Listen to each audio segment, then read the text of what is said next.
Education is a basic human right for all and is important for everyone to make the most of their lives. Education helps one to access all of their human rights. It improves one's chances in life and helps one open up their thinking to fight poverty.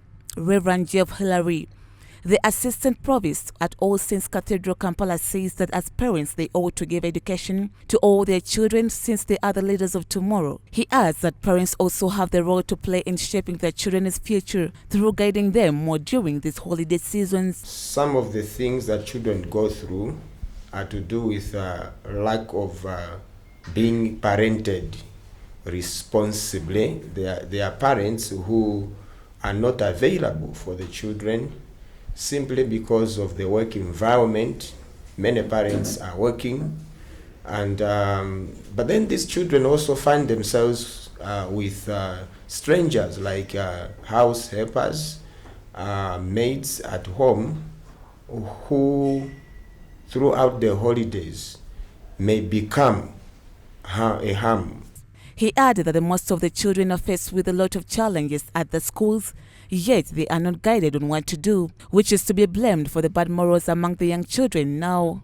And so a teacher is very, very important in terms of impacting the child, in terms of passing on the values. So if the teacher's values are not anywhere near God, because we are talking about spiritual formation, in order to have a character that has been shaped to love Christ and promote peace, you will find that a child will go with the right behavior from home, but the moment they come back, because of the influence of the teacher, they will come back with strange behavior.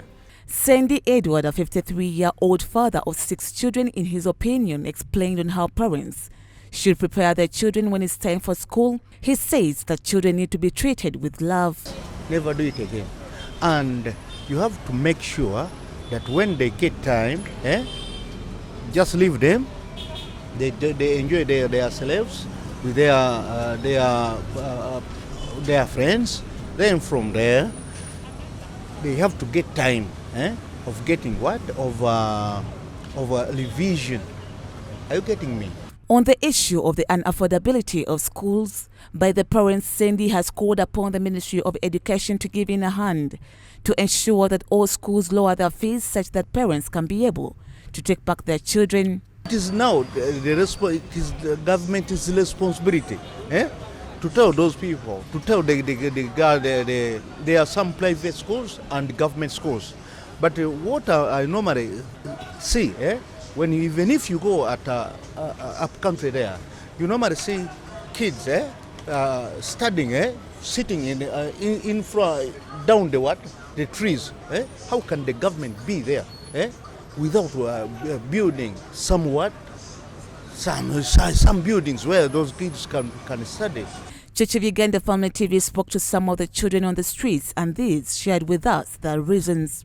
Nali nsoma sente ne zibula nenvaayo nengamba kangende nyiye sente.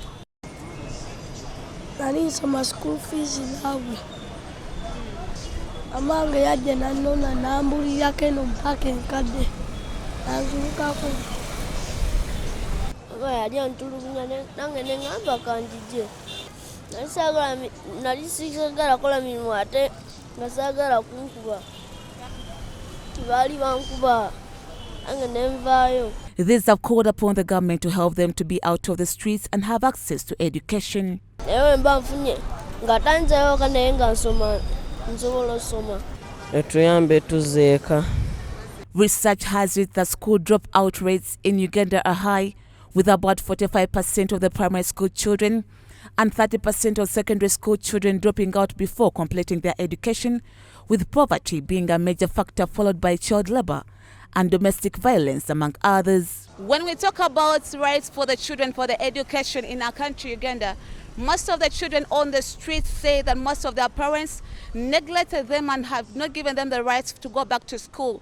These have called upon the government of Uganda to look through this matter. Church of Uganda Family TV with Ritah and Norman, News at 8.